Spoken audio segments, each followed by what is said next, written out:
I have anxiety, diagnosed, medicated. I have the days where I can't get out of bed and I want to pull the duvet over my head as well. We're all battling something. Why we want to help others. So here comes the human, and now the whole world is talking about mental health. Have an honest discussion about how workplaces are still designed for men. They're not designed for women's needs. We have the workplace loneliness epidemic. I mean, how can you feel lonely surrounded by people? Yes, you can. Burnout causes isolation, but people heal collectively.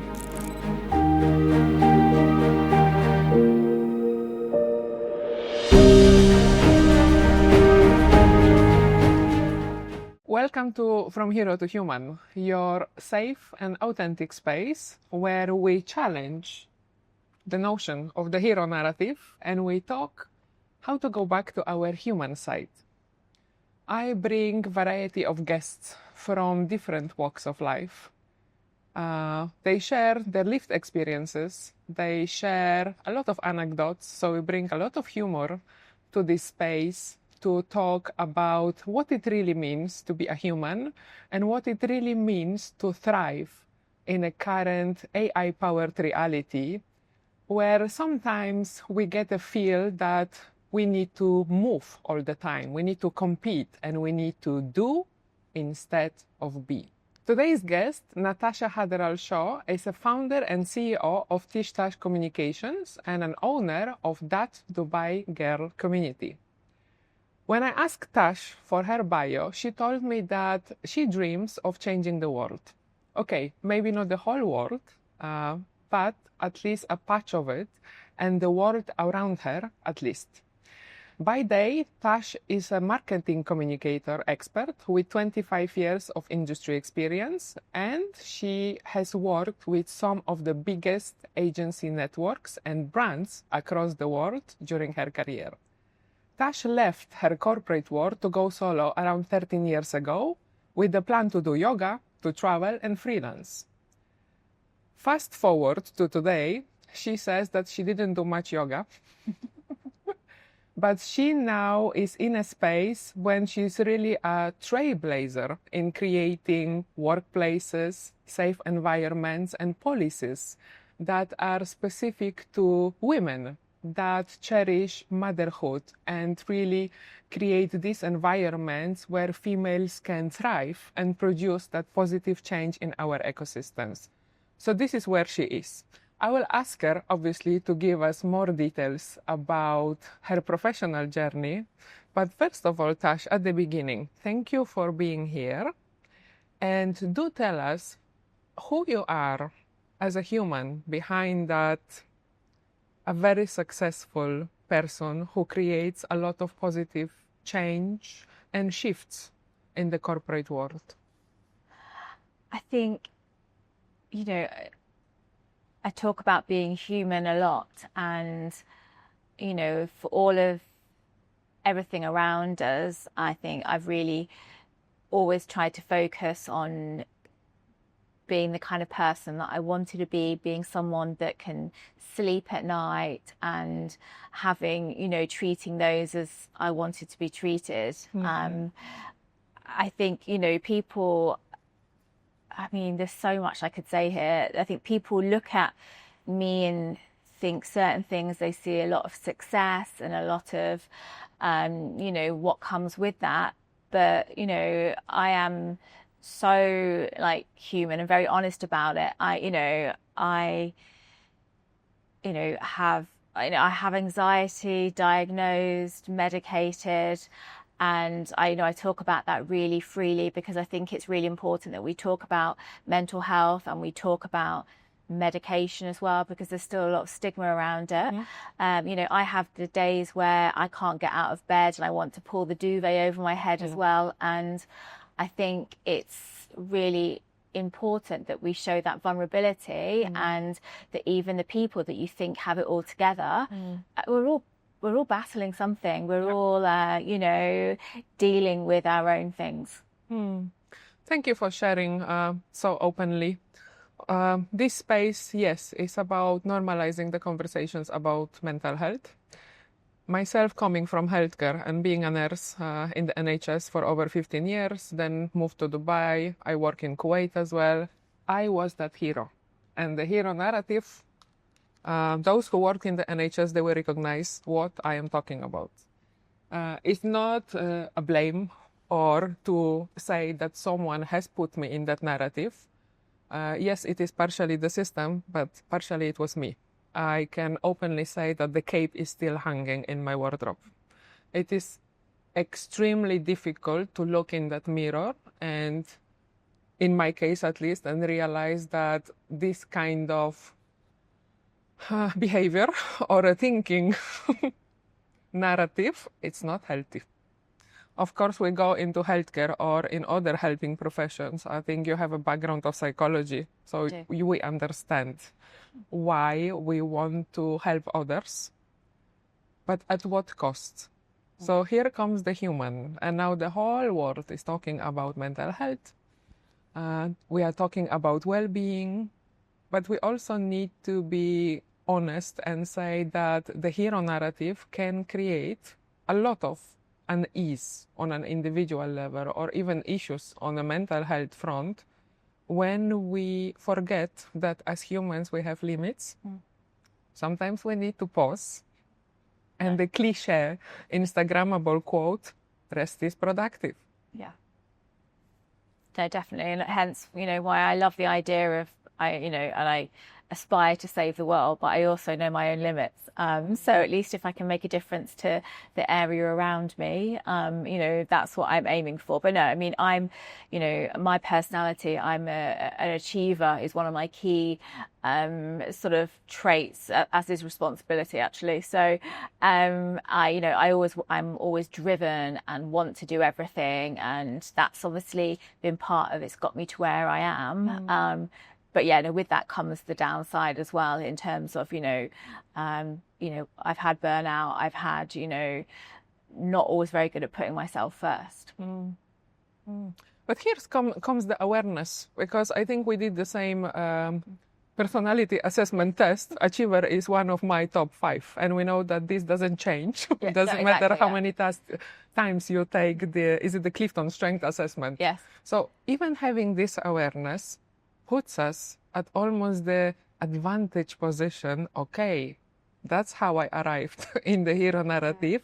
Now I can do something about it. Exactly, because there's, the good and the bad of every personality type. And I think for me, I have spent a lot of time on personal development, more traditional therapy. And that's been really, I think that being self-aware is really important to me. So I think I'm very much of the mind that sort of knowledge is power, and then at least when you understand yourself and you can work out how to motivate or how to pull yourself back in the right way. Love it.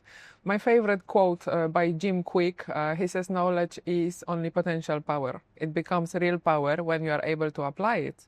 Yes. And you learn it twice when you are able to teach it to others. And this is what I see when I look at you.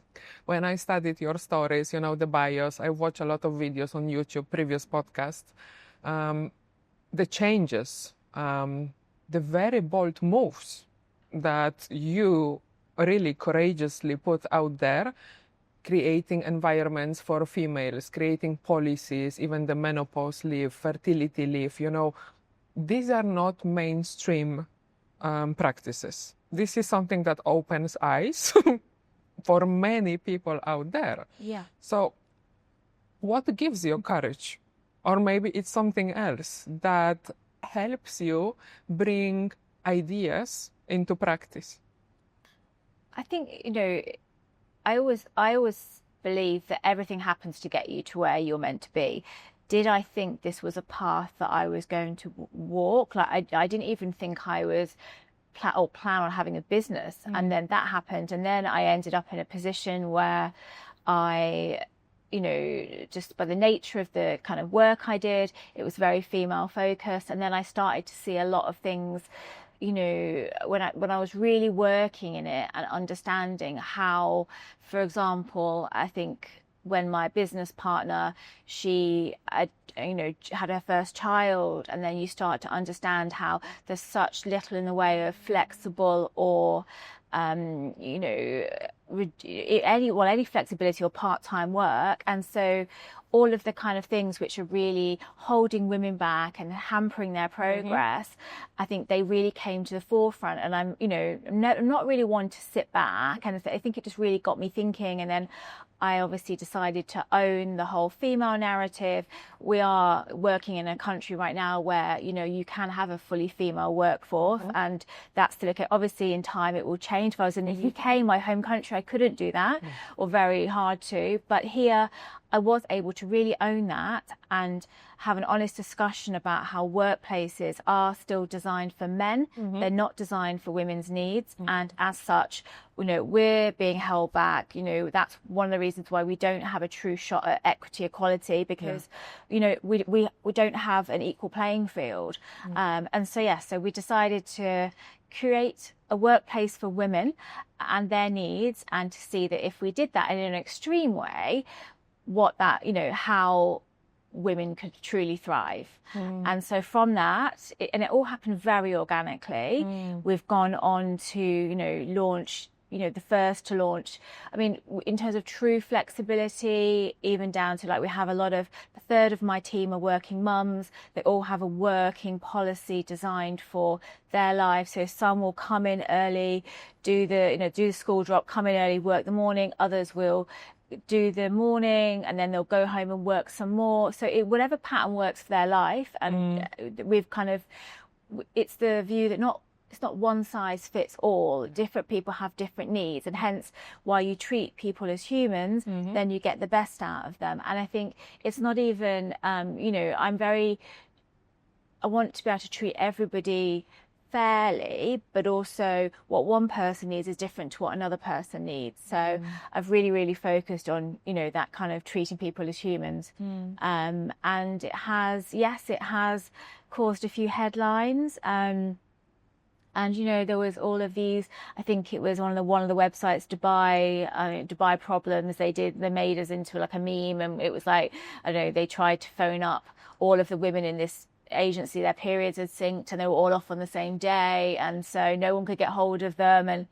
But I kind of actually was I was actually fine they did that, because it meant someone was listening, and other people would have read it and listened as well. So no, I feel really proud of taking bold steps. But I don't ever thought, I think I've surprised myself with the strength, or even just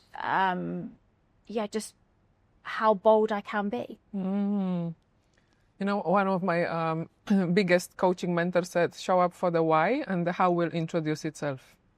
Definitely. So have that right intention, have a vision, and go for it. Yeah. And I do think if you have, you have got the right intention, so it's come from the right place, then the rest of it all falls into place. So I love it. And also watching your journey, what you are describing now, my interest is in human-oriented leadership. Is the new or the next era of leadership that is human-oriented, is leading from the heart.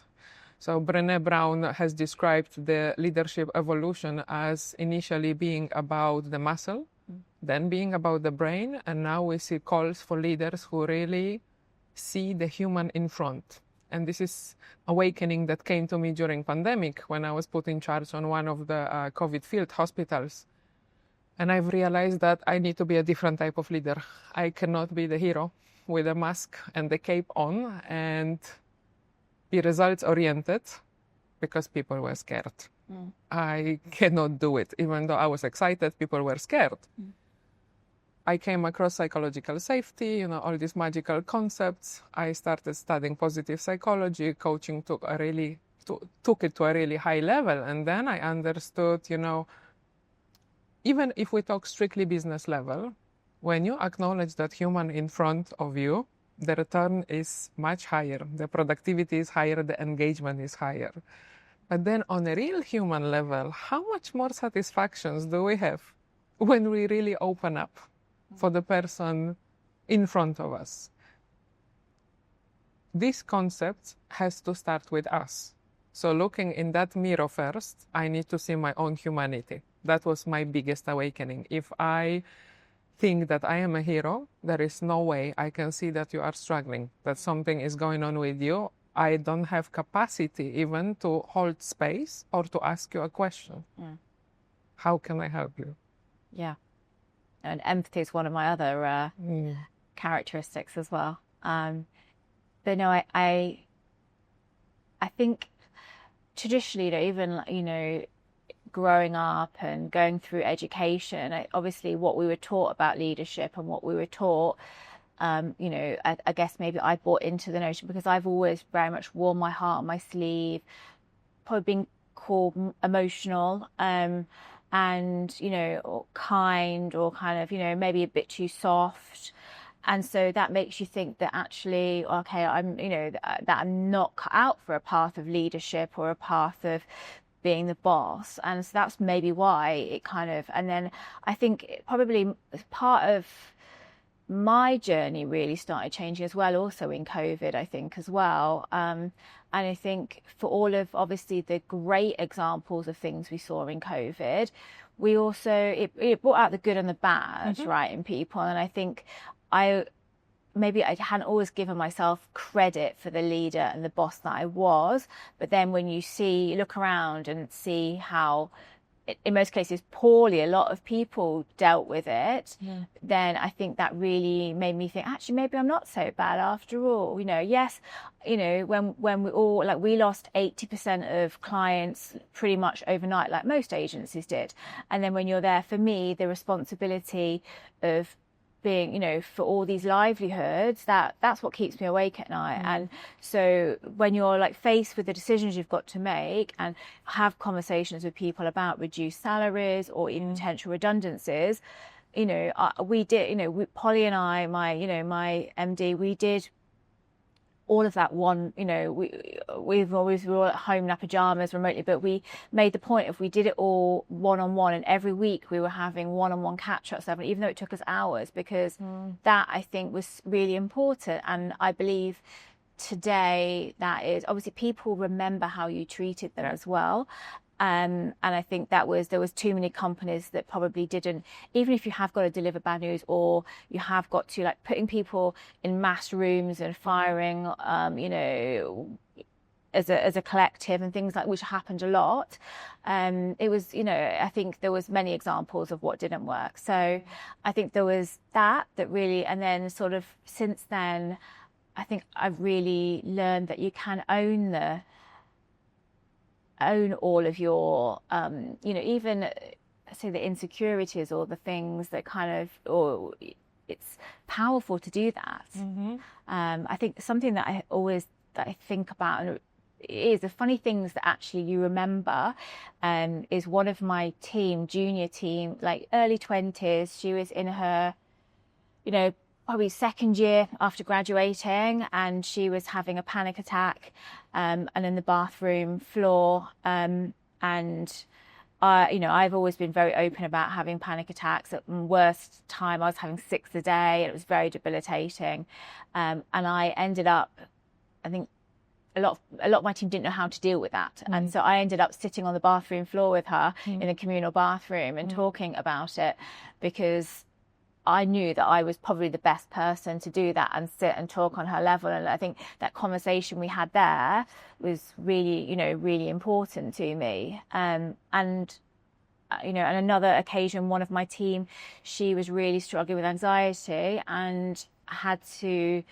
look at taking medication. And we had a conversation, and she was crying and I feel such a failure. I'm never going to be anything. And then I said to her, but what do you see when you look at me? And she was like, you're my role model, you're all these things, which obviously beautiful. And I was like, but I'm medicated, I have medication, I have anxiety. It's that of and it doesn't mean you can't be any less brilliant, an achiever, and all of these things. This is some of the most phenomenal people on our planet. They have mental health issues, they struggle with things. So I think these are the moments that if I look at in my journey, being able to relate to somebody and actually it potentially make a difference in even the career path, because that person that was sitting on the floor having a panic attack may well have thought, I can't do this, and could have left and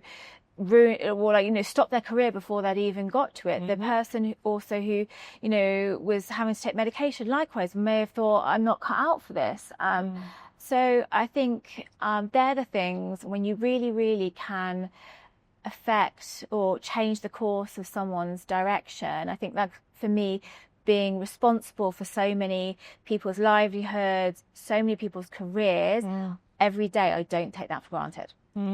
I absolutely love it. I agree with everything that you have just said, because leadership for me comes with responsibility. It's a big role. You can get a lot of privileges, but then you have people to look after. Yes, in an individualistic society, not everyone is buying this type of definition, but we are there to make a difference, not only on the business level or on the community level, but we are actually looking after people. And again, what interests me with the human-oriented leadership, leading from the heart, is we can clearly see that there is a huge skill set gap in leadership. So there are studies by Deloitte recently, even employees are requesting training in human skills. So this type of skills that you have explained, how do I hold the space for someone who is not okay? How do I even recognize that they are struggling? Even if I don't know how to help them, can I alert someone else? Can I bring some resources to help this person? And now in the current reality, we are in mental health epidemic. This is gonna get worse before it will get better. That's why we are quite lucky being here in the UAE with a mental wealth strategy, them putting a lot of efforts, building initiatives, building strategy, 10-year plan on a national level to try for this situation not to escalate any further. How do we bring more of this human-oriented leadership, of these human-oriented practices to our environments? And where I'm going with this. In the UAE, we see, not in the UAE, also in the world, a lot of people are living corporate. We see the headlines, I'm living toxic, I'm going somewhere where the sun is shining every day and grass is greener. No, grass is greener where you water it. So how do we create more of it? The human-oriented spaces where people come together to collaborate, not to compete. And from these collaborations, we then have a bigger impact in our communities, and we keep extending the good and keep extending the good. I do feel things, obviously, are changing. Look, there is a lot to be done, but I feel even just in terms of moves for conscious leadership and all this, it's all, the conversations are starting to happen. And if you look at other kind of movements, obviously over the years, it all started from somewhere. So I do feel people are starting to see the benefits of a different type of leadership. People are talking about things like empathy so much more now, which is positive. I think, as ever, I think we just have to keep, messaging and talking about it and showing kind of, and then, you just need one more person to kind of hear or think something. When we launched our policies for menstruation, menopause and IVF fertility leave, I think I was very open. I said, look, we've spent a lot of time doing our work here on policies and things. And I said, really, broadly on, on LinkedIn, if you want my policies, message me, I'll send them to you. Because we've done it in a very extreme way, but even if you take a little bit of it and implement that, then that's a step forward. So I've never ever wanted to keep it to myself, in terms of, I think, the more we're talking about it and sharing and getting it out there, then the more healthier, and then we're all going to benefit. I'm a massive advocate for collaboration, not competition. I think, maybe I am very comfortable in my own lane, and I'm very comfortable now in myself, even with things like, anxiety and all of it, actually I feel really quite at peace with who I am as a person. And so I think maybe that's an easier path to follow when you do feel like that. But once again, I think, the more we talk about it and we walk the walk, the more others see it and the results, and the more change will happen. Yeah, I think when you are comfortable with your why, the competition part almost moves in the back scene, right? So if we are here to create that positive change in the ecosystem, it's about sharing the information. Is not about withholding the information. And me being a systemic team coach, I always talk about the strength is in the collective intelligence. Even in this podcast or LinkedIn Lives, when I bring people to the table and I'm like, wow, I didn't know this. Oh, okay, let me research more, it's the sharing. Yeah. Because the strength, I almost say that I did another MBA from the LinkedIn Lives because I've learned so much from experts, from well-being, healthcare, psychology, and so on. I don't get this type of recent research or data when I go to a formal school, but just to tap into someone's mind, to explore what is inside their head. Yeah, and just seeing different perspectives and re-questioning what your own beliefs are, and then evolving your own thinking. It's really important. And I think getting challenged as well. But again, if you're not comfortable with who you are not comfortable with your mission, vision, and you don't feel confident in yourself, the imposter syndrome that we always talk about, then you might see others as a competition. Yeah.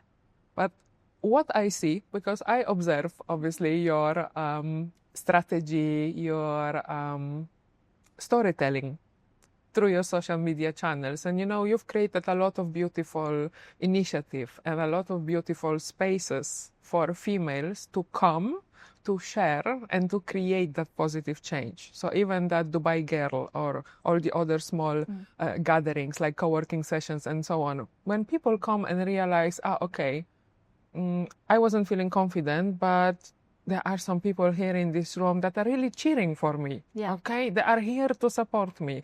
And in the end, a lot of us go through the same or very similar experience in life. We do. So that Dubai Girl, it's a community here. It's a Facebook community. Here in this region, I think maybe it's by the nature of the expat kind of life, I think 70% of us are a member of a Facebook community and use it every day. So it's really, really high. If I was to speak to some of my friends back in the UK, they probably don't even have Facebook anymore. But here, it's amazing. We have amazing communities like British Mums, Real Mums, and then there's one called That Dubai Girl, which is 5 years old. A year ago, I've been working with them on and off for my own business, and a year ago, the original founder wanted to sell it, and so she came to me and said, would you like to buy it? And my initial reaction was no, definitely not. I know how much work goes into running a community, and also how wild there can be at times. So I was like, no. And then I think I said no a couple more times after as well. And then I spoke to one of my, someone that I always consult on my investments and things, and he actually was like, no, you actually really do need to buy this. So I always say everything happens for a reason. So yes, I ended up buying That Dubai Girl, which is 40,000 women in Dubai. And it is a wild platform, but it is, I can't tell you how much, I say pleasure, but how the warm and fuzzy feelings I get every day from that is, it is really special. And then I've seen that I've ended up, we've really tried to take it to the next level, and I have a whole team that are working on it. And then we've obviously just launched that Abu Dhabi Girl, and we're launching other chapters too. And I see all my team are like, say that actually some of the most fulfilling work they've ever done. So for example, there's 1,700 say unique posts a day on the group. It's busy. And of that, over half are about loneliness, mental health, and women really struggling. And then they're reaching out. A lot of people, they're in a unique position, being in a country maybe where they don't know people, and they reach out to this community of 40,000 women, and sometimes anonymous, sometimes not, and they ask for help. And I think creating a space where people can ask for help, no judgment. Our ethos is very much like, whoever you are, wherever you're from, you can sit with us. It's very, everyone's welcome. And that, we have people coming and saying they don't even have food. They can't feed their children, which shocks me, I think, in today, and, we rally and we buy them groceries, and there's people, that are going through terrible divorce and are suicidal. And I think that the power of the community and the collective, it is amazing to see. And here we are in the year of community. In the UAE, 2025, right? It's not a coincidence. Putting this into perspective of the mental health epidemic, I study in depth the loneliness epidemic. We have the workplace loneliness epidemic. I mean, how can you feel lonely surrounded by people? Yes, you can. Totally. The data is there. Being an expat, definitely that's another experience of loneliness.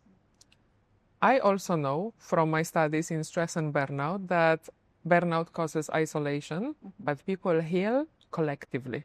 Yeah. So when we come to the table, when we sit around that campfire and we start realizing that a lot of us are going through very similar experiences, this is where the healing happens. Hence, we need more and more communities out there.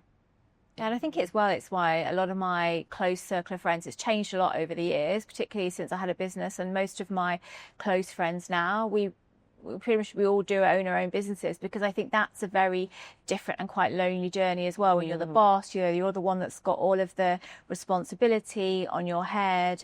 And I think I've got such a, maybe say small, like 5 or 6 women who are phenomenal, and we've each got each other's backs, and we can, we will share everything, warts and all. And that's been crucial to me, I think, and actually my journey as well, having people that I really can be vulnerable with and be myself and share the worst and the highs as well.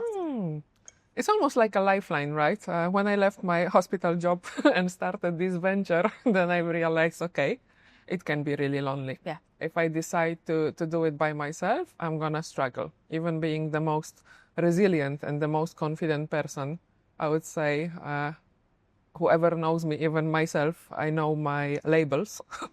Or what people think of me, but yeah, you can very quickly go into that dark corner and start thinking that I cannot do it. Yeah. It's not gonna work. So, okay, let's talk about success. What is the definition of success for you?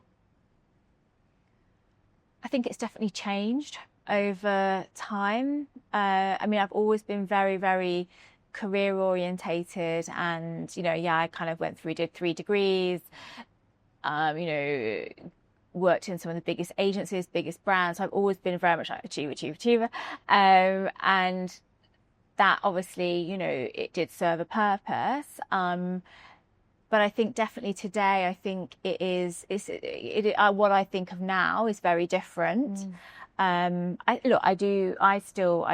Security is very important to me, and that's something that I'm really passionate about, advocating for financial empowerment in women as well, because I think too many women still aren't empowered. But for me, owning my own home and nearly having paid my mortgage off, that's, to me, it's it's kind of, that's something which feels like I don't dream of having, I don't know, Ferraris and yachts and things like that. For me, I have a home that I love, and I have that kind of, I have some security, and that's important to me at a base kind of level. But I think that fulfillment and that now obviously finding a life with meaning has really become, I think that is the driver for me. I like to get to bed at night. I like to go to bed and be able to sleep knowing that actually I treat people how I would be want to be treated. And I know that, okay, I may get it wrong sometimes, but I've always tried to do my best. So I think being really comfortable with that is, for me, if I can sleep at night, that's success. And just actually feeling like I am making a difference, even just to not the whole world, but a little patch, that's success to me. Yeah, it's like success on many levels. Many different levels: financial, mental, spiritual, community level. And yes, you are definitely making a difference on a big scale. It's not just the community here, it's a large patch, if you want to call it. I'm trying. Yeah. It's interesting, when I listen to my guests, a lot of pictures a lot of reflections come to my mind. Sometimes I see myself in exactly the same situations that they're describing, and very often it gives me a different level of curiosity to try to explore more. So you have mentioned the achiever. Definitely there is the courage. And I also hear curiosity, because you need to try different things before you arrive in the place that you want to arrive. What other skills a leader that is human-oriented needs to put in their basket to have like the competitive advantage to really thrive in the current reality? The world is moving so fast, so many changes. AI is here, they're scaring us, AI is gonna take our jobs, and all the other drama happening around. What else do we need to thrive in life? I'm going to say this, and I might almost hating myself saying it. Like, I really have started to really dislike the word resilience. And so many people say to me, with things that have happened to me, like, they admire my resilience, and they, and sometimes I'm like, actually, I am lucky that I am so resilient, because I've had to, but then at the same time, I'm like, I don't necessarily want to be that, but I do think resilience is something which, that ability as well, to be able to pick yourself up off the floor. I think, you're going to have the lowest lows and some of the highest highs. And I think it is that ability to be able to keep going when, every bone in your body is saying don't, or you don't think you can. And now, I see a lot of my friends who are starting out their entrepreneurial journeys, or even like, going into sort of more senior leadership roles, and more recently. And I think they're shocked by how deep you have to dig to keep going a lot of the time, when, okay, I've been doing this for 2 years and I still can't pay myself, and I think that resilience and that ability to keep going is so important. Even though I wish I didn't have to have it. Yeah. So I sit in the space of mental agility, which is a very similar concept, and having studied a lot and understanding for years, we were sat in spaces of toxic resilience. So being British, keep calm and carry on. Yes. In the NHS, put the cape and keep running 24/7, 200 kilometers speed an hour, right? And then at what cost? And we teach our patients, put your oxygen mask on, breathe, slow down, make conscious choices, make empowered decisions. But then we almost skip applying the same practices of myself. And I brought that healthcare mindset or a nursing mindset into the current space, where I really understood what does it mean to thrive in the current reality. If I don't have that agility and resilience, I'm going nowhere. I'm going to stay in the survival zone. I'm going to stay in the zone where the imposter syndrome comes, or I'm going to think that others are better than me. I'm going to get overwhelmed with the pace of progress, because this is number one complaint that I hear from my clients. I am overwhelmed. I don't think I have the right type of skills. Again, they didn't teach these skills to us. So no one taught me, even in my nurse training, about emotional regulation, about stress management. They told me patient comes first. Yeah. But then if I don't look after myself, my patient is going to get nothing. So this is not the right type of message that we need to feed people when we want to empower them.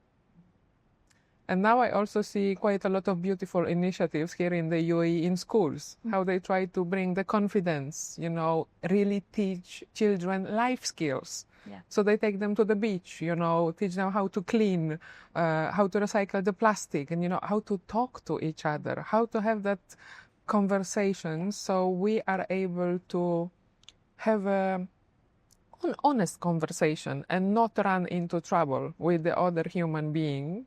Yeah, so these are the human skills that I think we need to infuse at a very early stage, to then look at leaders that are bringing these positive changes in the community. No, definitely. And I think one of the biggest skill gaps I'm seeing, like particularly like I'd say graduates coming in now, so those in their 20s, it is they really struggle with, obviously, that they've been through COVID, like when they're at university, and they've had other things, and obviously all in the digital era. The ability to network, the ability to relate to people, they're so out of their comfort zone there. So that's one of the skills that obviously even at work we've been trying to give them the confidence to be able to even go to an event and talk to people, because they just it's just something I think, maybe obviously that kind of that generation, it's missed. Yeah, I'm getting excited when you start talking about generations, because that's another topic of mine that I study, but also work with clients on, the cross-generational dialogue. And when I hear the oldest generation, I'm not going to say which one I am from. I'm always confused which generation I am from. But when the older generations are almost patronizing, like Gen Z is this, they are lazy, they only drink matcha and they do yoga. And it's like, you did not ask a question, or you did not try to understand the human behind the label. Yeah. So I'm really hot on the labels. Before you put any label, look at the human, ask questions. Yeah. And specifically when you see something that you don't agree with, okay, it's annoying, then this is the time to be curious and ask that question to understand. Yeah. You still might not agree, but at least you understood something. Yeah, and we did reverse mentoring at work, we still do. And so, we've paired all of our senior directors with someone for like a Gen Z member of the team. And it has been just so we can, have like a monthly date and we can like ask the questions and things. And yeah, definitely half the time I still don't understand, but at least I'm having conversations and I probably have a better understanding than I did. It has been interesting. And yeah, I have laughed a lot as well, because I think sometimes, the one that rings a bell is our MD, she was mentoring with somebody. And I think after the end of her first session, she said, like, is there anything that you think, is there anything that you think in these sessions you can learn from me? And that person just turned around and was like, no. And you have to laugh, right? Because, you have to like appreciate the confidence, or the kind of like, it's a very different generation. And it doesn't mean it's wrong or it's bad, but it's just they're coming from a very different place. Absolutely. And I always say as well, like, when I started my career, like you go and get your internship or you go and work for someone, and all we want is for them to like you and give you a job or keep you in a job. And now, I joke, it's very much like graduates or people come into the company and it's very much like, but do I like you? Do I want to be here? So, and it definitely is a two-way street, but it is just so, I think, different from obviously the path that I kind of started on. I think it's challenging. This is challenging the status quo. Yeah. We have to get out from the old narrative. If we really want to understand each other on a human level, there needs to be a different type of interaction. And I am a fan of reverse mentoring. This is something that I've learned a few years ago. And my relationship with my niece has changed. She is almost 18 years old. But, me being in the old narrative, I would be like, you need to do this, you need to wear a pink dress, da, da, da. And she was rebelling from a very young age. We would take her shopping and she doesn't want a dress, she doesn't want that. And I was like, she's 6-year-old, what is going on in there? And then just ask that question, why she doesn't want. Even a small child can explain to you the reasoning. So stop forcing on them. Yeah, I was trying to force the old narrative, the narrative that I was in. Yeah. Then I thought I need to sell her the same story. I have exactly the same with my niece as well. Yeah, all she wants is active wear and football boots now as well. But yeah, so it is, and I just want to still buy her pink dresses. Yeah. Even though I didn't wear pink dresses actually, so I don't know where I got this idea from the TV or from books or from social media, because that's a strong influencer. So here I have another question that is really interesting for me to understand. You are working in the publicity space, right? Creating a lot of messages for brands. And obviously these messages create a lot of awareness out there for specific clients group. And there is obviously a lot of campaigns that create a bad message out there and make people stressed or make people misunderstand a certain type of concept or create narratives that cause stress and anxiety and mental health issues. Yeah. So obviously it comes for you with a lot of pressure to make sure that the message, the brands that you are working with, they really sit in this ethical space, and whatever is coming out there in the open world is a positive message that is really supporting the human component and is making people feel good about themselves, not to cause some kind of anxiety or maybe I'm not good enough, so I need more of this and I need more of that. Yeah, and I think definitely, I mean, that's one of the reasons why I chose to specialize at my agency as well. So we have the main agency that is beauty, health and living well. And that's my personal passion. And then we have our little sister that's called TishTash Talks that is mum and parent and family focused. And so I think, you know, by the nature of the fact we have got specialized areas just because we have the passion and we really want to make a difference in those areas. So I know, you know, I sometimes joke I'm never going to be rich because I am very ethical and, like, you know, I turn away as much business as, you know, we take on because it doesn't align with my values, the company values. You know, I can't just do something for the money. It has to sit well with me, and that's why I love the fact that I've been able to build a business and a brand that is advocating for wellness, health, women, all of the things that I feel passionate about, and it has all, you know, it has just worked. So so by default I have put myself in a position where I do get to advocate and message for the things that are important to me. So again, it's the alignment when you have a peace of mind that the collaboration that you are about to start is aligning with your mind, body, spirit. So with the whole being, then you can almost have a certainty that the message that is gonna come out there in the world is gonna be a positive one, making people good about themselves and creating communities or a community sense out there. Yeah, beautiful one. I think in the current state of age, we need more of these type of companies that really are looking for the ethical components, but also how we can start reversing a lot of the stigma about the mental health and shifting the narrative, not promote the burnout stories, but promote thriving stories. That's why I try to always find guests, and I had a few that were strongly opposing that we need to burn out when we work in caregiving professions. And they specifically said, I don't want a burnout next to my name. And I really appreciate that. But there are stories of burnout and there are stories of thriving.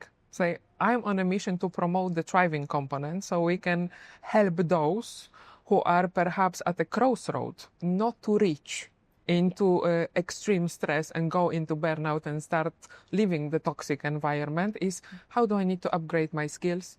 How can I ask for help to help me in this crisis situation before it goes into a much bigger scenario? Yeah, but I mean, the reality is a lot of us, a lot of us have to have lived it, right? To then be able to kind of step back and then obviously, you know, adapt our kind of way of living or being, and then obviously what we tell others as well. So I think if I hadn't have had those lived experiences, I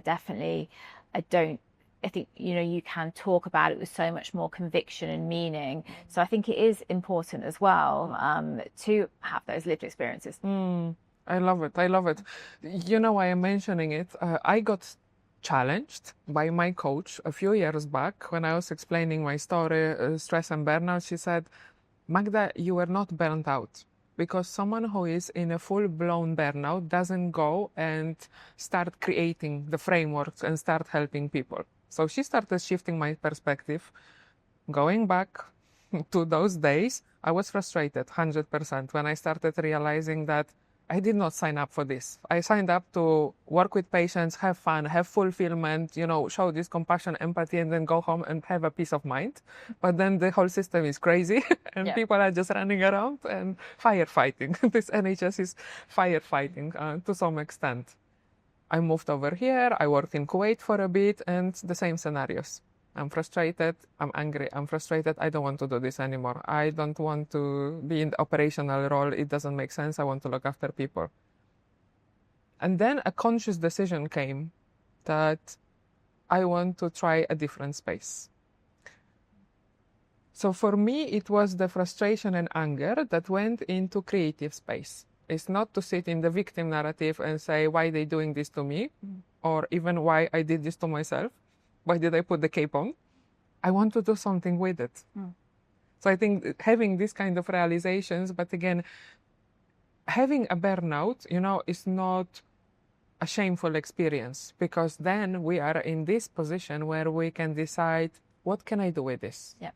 I now have the intelligence. I have all the statistics and the data almost that I can turn into a framework or a strategy and, create some movement or community or even start raising awareness on a small level.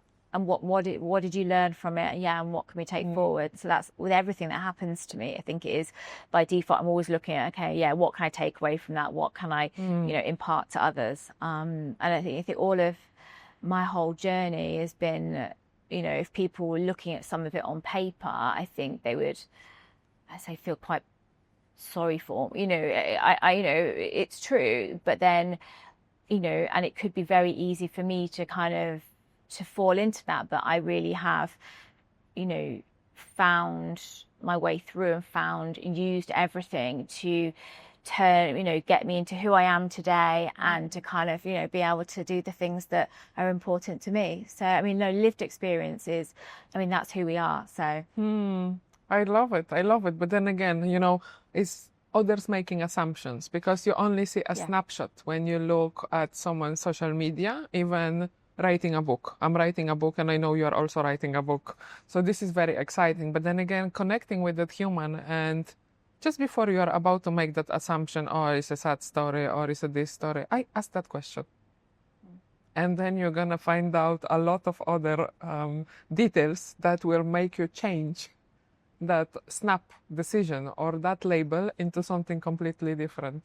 No, totally. Well, what a conversation. Tash, I want to thank you for joining me and really going deep on what it means to be a human-oriented leader. What does it mean to lead from the heart? And thank you also for sharing a lot of micro tips about how to get the message right, how to show up in a certain way. Also, the message for me is try not to say that you are perfect or prove that you are perfect to the outside world, because, being human is a variety of experiences, variety of emotions, a lot of thoughts, anxieties, things are going through our heads, through our minds, through our hearts continuously, 24/7. So just, go back to that human level, and whenever you have a question, you don't understand something, Gen Z, what generation am I in? Baby boomers, maybe. Ask that question. If you don't understand the other human, ask that question. Then you're going to find out what is the real story behind.